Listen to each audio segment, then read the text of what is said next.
Bonjour tout le monde, Guy Parent, consultant en relations humaines. Mon sujet aujourd'hui, c'est la colère est-elle toujours justifiée? La colère, vous savez, c'est une émotion naturelle. Fait que, théoriquement, elle n'a pas à être justifiée. Elle est, tout simplement. Elle apparaît en réaction à quelque chose. Donc, toute colère réelle ou naturelle requiert qu'elle soit exprimée parce que ce qu'on n'exprime pas s'imprime à l'intérieur de nous et c'est là qu'elle va commencer à nous nuire car elle n'a pas à être gardée à l'intérieur. Elle a besoin d'être exprimée.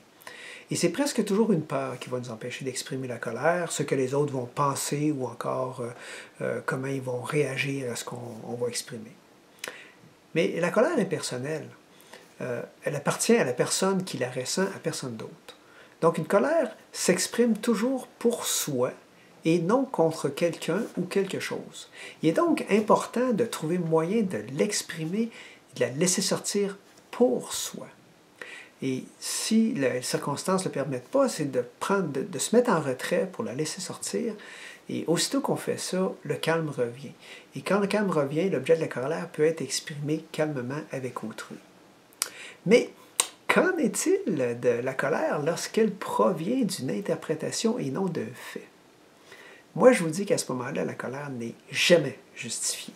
Autrement dit, si la colère provient de la perception que j'ai de quelque chose ou d'une situation, elle n'a rien à voir avec la réalité. La colère reconnaît alors un monde qui est inventé par mon esprit et auquel je crois comme un fait. Et tant et aussi longtemps que je ne questionne pas ce que je considère comme un fait, et qui n'en est pas un, je demeure soumis à ma colère. Je ne peux même pas m'en défaire. Alors, ce questionner va permettre de prendre conscience de ma réaction à mon interprétation. C'est tout moi qui ai inventé ça. Ça nous permet de soulever la pensée qui est derrière la colère et de remarquer que j'ai projeté ce qui était lié à la colère, je l'ai projeté sur le monde extérieur.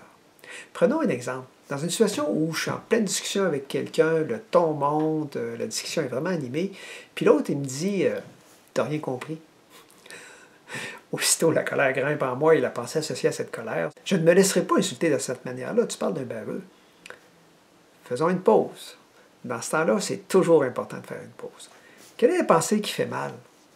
Est-ce que c'est celle qui relève du fait ou celle qui relève de l'interprétation?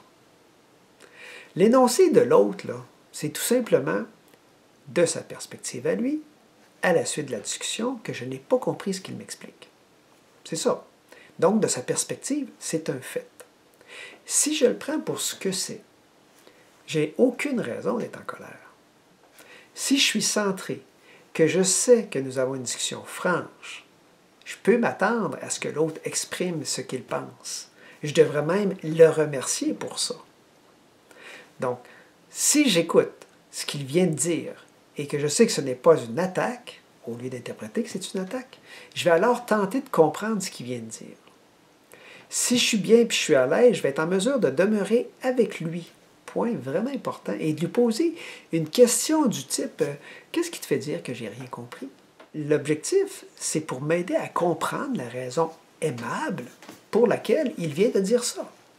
Je sais qu'il n'a pas fait ça juste pour me faire suer. Alors, il va être à l'aise de m'expliquer ce qui lui fait conclure que je ne comprends pas. Et si j'ai une bonne écoute, bien sûr, je vais en apprendre un peu plus sur moi et sur mon niveau d'écoute que j'ai à améliorer. Tout le monde va gagner dans cet échange-là. Mais revenons à l'autre possibilité. J'accorde foi à la pensée qui est montée en moi, celle qui relève de l'interprétation, sans pour autant savoir. Je ne me laisserai pas insulter de cette manière. Tu parles d'un baveux. C'est cette pensée-là qui fait mal. Et elle ne provient de personne d'autre que de moi. En fait, elle provient d'une partie de moi, de mon ego comme tel. C'est cette partie de moi qui se sent menacée, qui se croit séparée des autres, qui juge, qui récrimine. Elle s'oppose en fait à qui je suis vraiment parce qu'on est tous, tout un chacun, un être de paix et de joie de vivre et d'amour.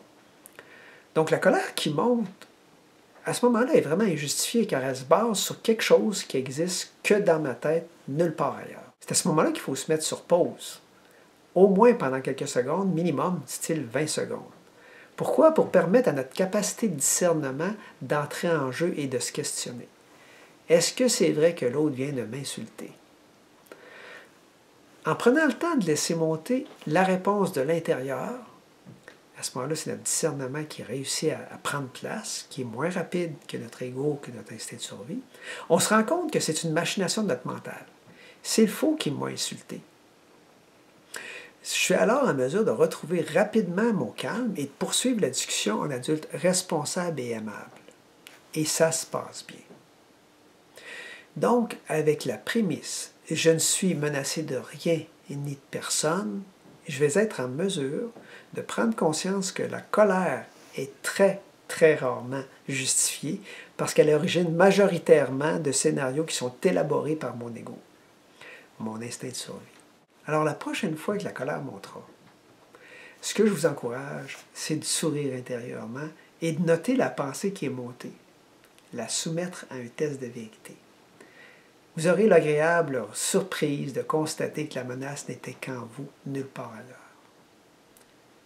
Alors changez vos pensées et vous changerez votre réalité pour le meilleur.